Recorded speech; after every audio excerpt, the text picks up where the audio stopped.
Hey, welcome to Lunch with Lee. Today's our dryer vent edition.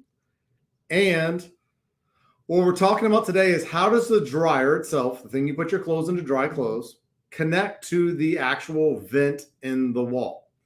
There's a flexible connection back there, and it doesn't have to be flexible, but 99% of the time it's going to be, because it makes it incredibly easy to move your dryer around, to clean underneath it, everything else. And just to everybody in general, if you've never looked back there, you need to look. Pull it out away from the wall, see behind it. You'll be shocked at clothes, lint, all kinds of stuff, toys. You'll find all kinds of stuff back there. Money, that's not uncommon at all. But there's a flex vent that's designed to go from your dryer, which has a 4-inch kind of outlet that sticks out, and it's designed to be a flexible 4-inch vent into the wall, which should be rigid metal 4-inch. And it is very, very tempting to push that dryer all the way back against the wall, which would be a mistake because that flexible venting will get crushed. And what we're doing is looking for very, very good airflow and no kinks, no holes, no nothing. So if you push it all the way to the back and you crush, it doesn't matter what it is, you're going to create a constriction that is going to have lint buildup, that is going to stop the dryer from effectively working. We've seen a ton of dryers where the actual vent inside the wall is fine, and that connector is just crushed. And I get some of you are saying right now, well, if I pull the dryer out anymore to allow it to smoothly transition, I can't close doors. The dryer's in the way, it sticks out. And that actually is a real problem. So I'm going to go over 3 different versions today of that connector that goes from the dryer to the wall. The first one, which is not incorrect, but we call it slinky or it's foil, and there's a couple different versions of this. One of them is number 2, and what it is it's the cheap stuff you get at Home Depot, Lowe's, the big box stores. And it's very, very flexible. Some of the problems with the standard ones are if you take the long ones and you compress it, the inside of that vent goes from 4 inches to 3 inches. So you're constricting airflow. So now a 1/2 inch of lint buildup is a much higher percentage of your total volume that your dryer has to work with. Also, they crush incredibly easy, and they're not as fire resistant as they probably should be.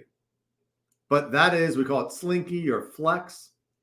The next one you'll see often, once again, big box store, is called semi-rigid. It is much tougher, but it is not nearly as flexible.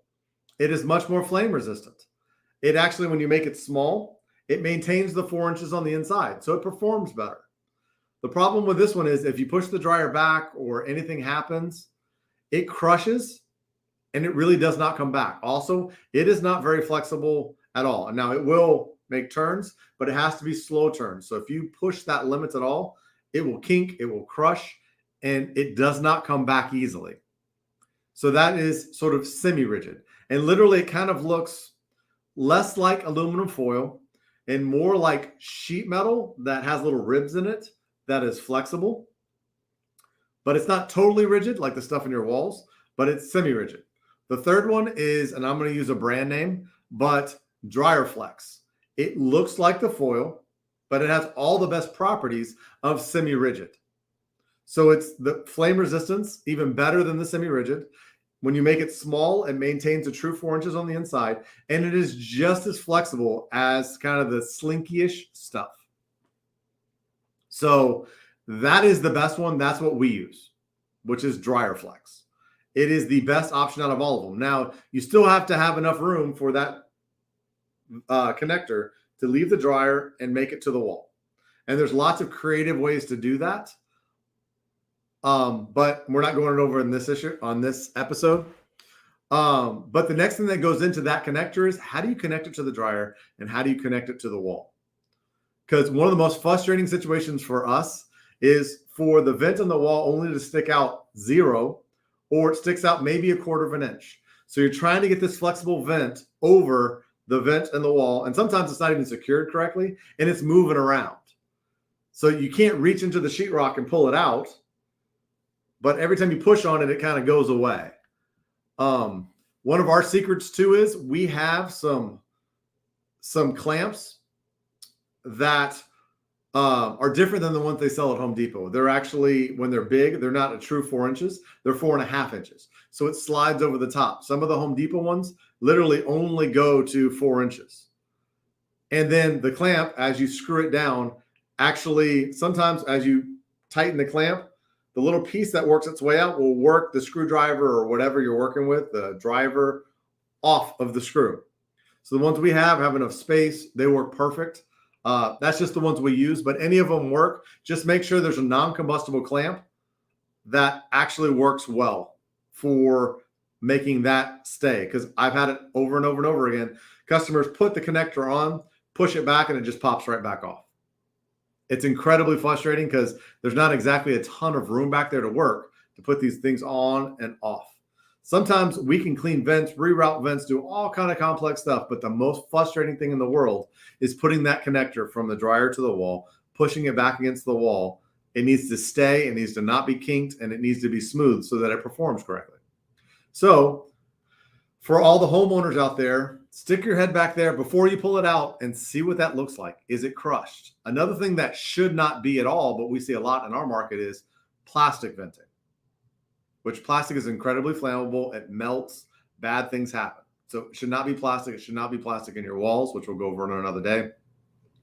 But that connector is incredibly important, and quite often is the thing that usually is wrong in a lot of situations, but it's out in the open. So that's it for today. Get your connectors right.